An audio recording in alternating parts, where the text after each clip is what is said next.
Selamat berjumpa kembali, saudara-saudara yang terkasih di kanal Forum 195.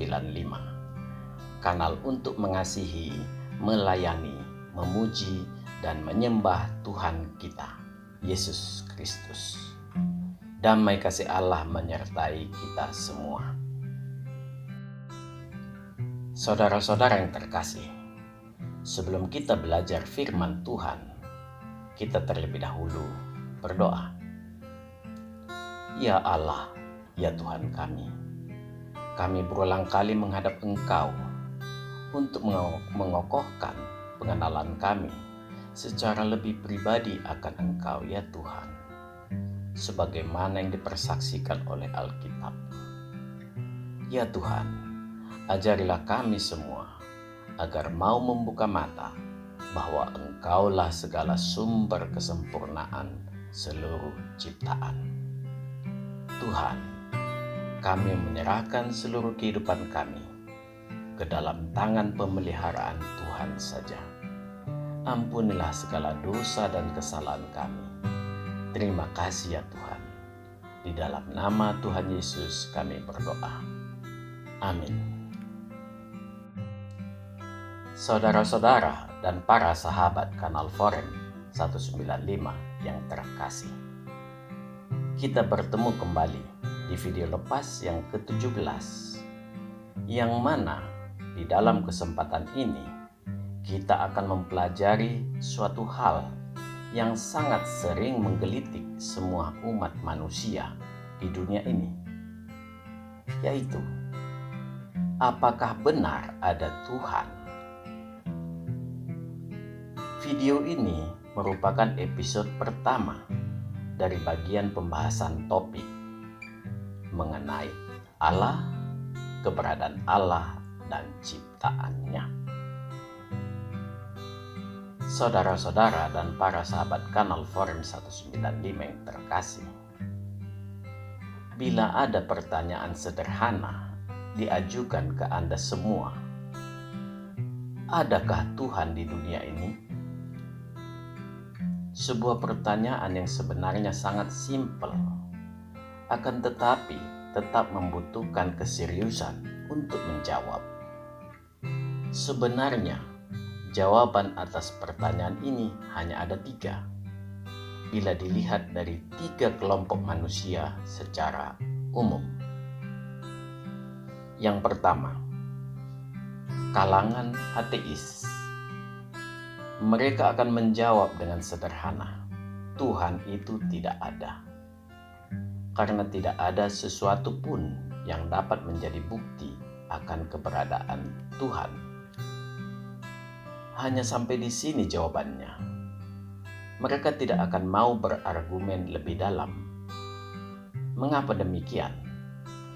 Karena hati kecilnya sebenarnya meragukan jawabannya sendiri.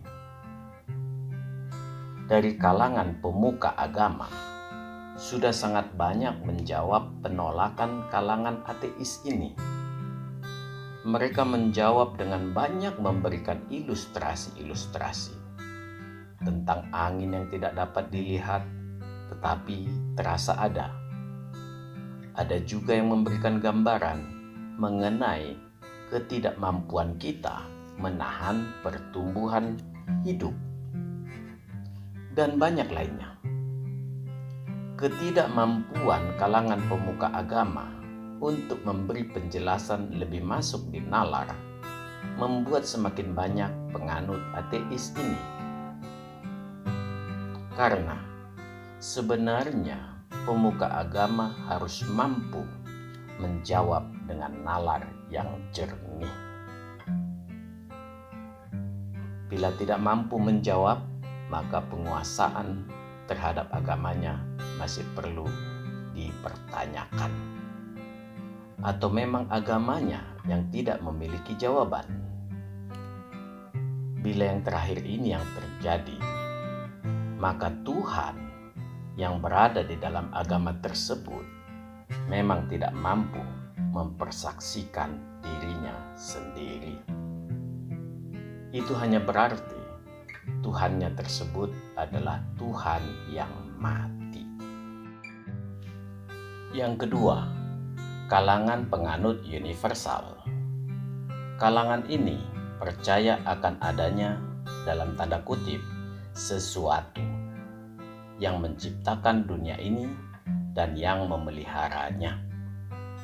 Kalangan ini tidak memakai istilah Tuhan, tetapi memakai istilah sesuatu.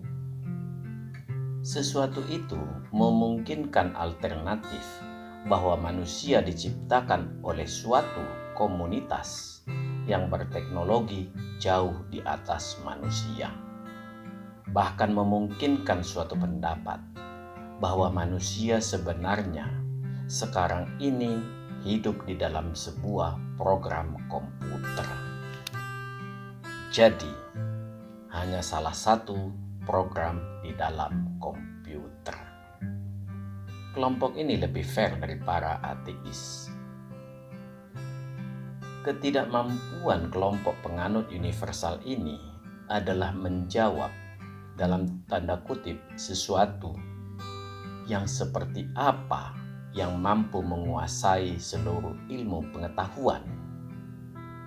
Di sini harus kita artikan seluruh ilmu pengetahuan. Jadi bukan sekedar teknologi. Mengapa demikian? Ternyata alam semesta dengan seluruh isinya ini tidak sekedar diatur dengan teknologi. Ternyata bila kita amati dengan seksama, teknologi hanya memiliki prosentase yang sangat kecil. Ternyatalah alam semesta ini diatur dengan hukum-hukum yang sangat mendasar. Bila dianalogikan hidup bagaikan di dalam komputer, ternyata pendapat ini tidak bisa dipertanggungjawabkan. Karena kita memang boleh dikatakan hidup bagaikan di dalam komputernya Tuhan. Tetapi Tuhan tidak memprogram kita. Kekristenan tidak menganut adanya takdir. Sebagai pencipta yang maha segalanya, Tuhan mengetahui segala sesuatu. Karena Dia maha tahu. Segala sesuatu mengenai kita Dia tahu. Tetapi Dia tidak mempengaruhi pilihan-pilihan hidup yang ada di hadapan kita. Mengapa demikian? Karena di awalnya manusia diciptakan Tuhan sedemikian sempurna. Manusialah yang merusak dirinya sendiri menjadi berdosa. Semua karena pilihan-pilihan hidup. Mengenai hal ini nanti kita akan bahas di belakang. Yang ketiga, kalangan beragama. Kalangan ini sangat percaya akan keberadaan Tuhan yang mengawali segala sesuatu dan yang menjaga seluruh umatnya. Topik inilah yang akan kita dalami.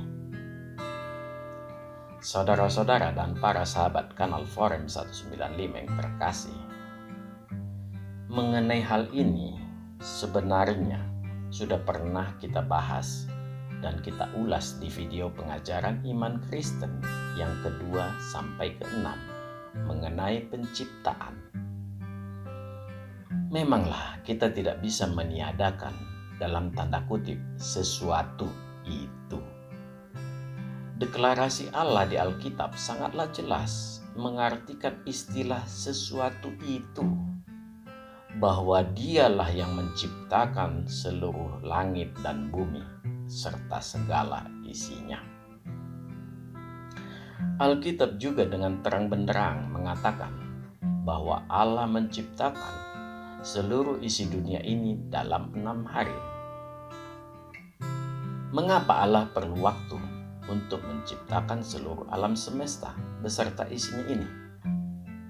Bahkan sampai membutuhkan waktu 6 hari.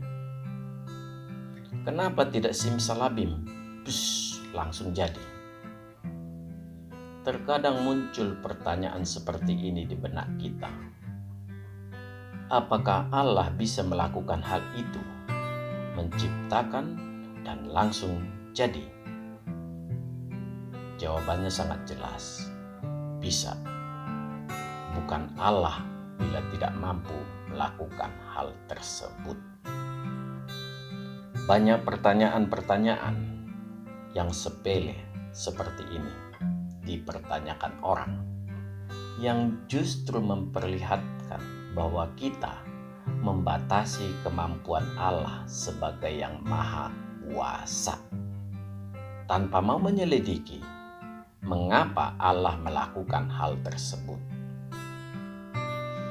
Seperti yang saya jelaskan di video saya tentang penciptaan, Allah melakukan segala sesuatu selalu menggunakan proses. Inilah cara yang ditempuh Allah. Dia memberi proses pembelajaran kepada manusia untuk mau menempuh cara yang sama. Inilah pesan yang tersembunyi dari Allah dalam setiap tahapan penciptaan. Dan Allah tahu bahwa suatu saat manusia akan mampu untuk mencari tahu mengapa dan bagaimana Allah bekerja. Itulah yang diinginkan Allah, agar kita mau belajar mengikuti tahapan proses di dalam menjalani kehidupan. Tahapan proses yang diberikan Allah ini sangat jelas tampak dari hukum-hukumnya, yang mau tidak mau harus diikuti seluruh ciptaannya, agar tidak mengalami kemusnahan atau kebinasaan. Seluruh hukum, baik yang sudah dikenal manusia maupun yang belum dikenal manusia, sudah diterapkan Allah di dalam seluruh ciptaannya, baik bumi dan seluruh isinya, sampai ke alam semesta yang maha luas. Jadi, hukumnya tidak hanya bagi manusia, tetapi juga bagi sistem alam semesta. Artinya, diterapkannya bagi seluruh ciptaannya. Untuk apa? Hanya ada satu jawabannya. Allah itu kasih. Karena kasihnya, Dia tidak ingin ciptaannya musnah karena melanggar hukumnya. Allah menginginkan keharmonian, karena di dalam keharmonian maka akan diperoleh keindahan. Dan dari dalam keindahan itulah tampak memancar kemuliaan Allah. Pengaturan tentang hukum-hukum alam semesta inilah yang tidak bisa dibantah oleh seluruh ilmuwan dan para ateis. Tampaklah bahwa alam semesta dan seluruh isinya ini berada di dalam kendali sesuatu yang memiliki integritas dan bertanggung jawab. Mengapa kita katakan berintegritas dan bertanggung jawab? Kita bisa membayangkan bila pencipta alam semesta ini tidak berintegritas dan tidak bertanggung jawab, maka sudah pasti dunia yang tercipta akan hancur lebur kembali dalam hitungan detik setelah tercipta. Disinilah peran sesuatu yang memiliki integritas dan bertanggung jawab itu. Dia memberikan hukum yang harus diikuti seluruh ciptaannya supaya tidak mengalami kebinasaan. Memanglah, tidak akan pernah ada seorang pun di dunia ini yang bisa dikatakan penganut ateis murni dan universal murni. Dia tetap tunduk kepada, dalam tanda kutip, sesuatu ini. Itulah Tuhan. Amin. Tuhan memberkati. Marilah kita berdoa. Ya Tuhan kami yang Maha Kasih, kami sudah menyelesaikan pembelajaran kami di episode ke-1 ini, ya Tuhan. mengenai keberadaan diri-Mu. Kami sadari ya Tuhan, tidaklah mungkin kami dapat mengenali Engkau sepenuhnya. Tetapi kami semua memerlukan hal ini ya Tuhan, agar kami semua kokoh dalam iman kami, bahwa memanglah Engkau pencipta dan pemilik segala yang Engkau ciptakan. Terpujilah nama-Mu selamanya. Di dalam nama Tuhan Yesus Kristus kami berdoa. Amin. Tuhan memberkati kita semua. Saudara-saudara yang terkasih, marilah kita masuk ke saat teduh sejenak.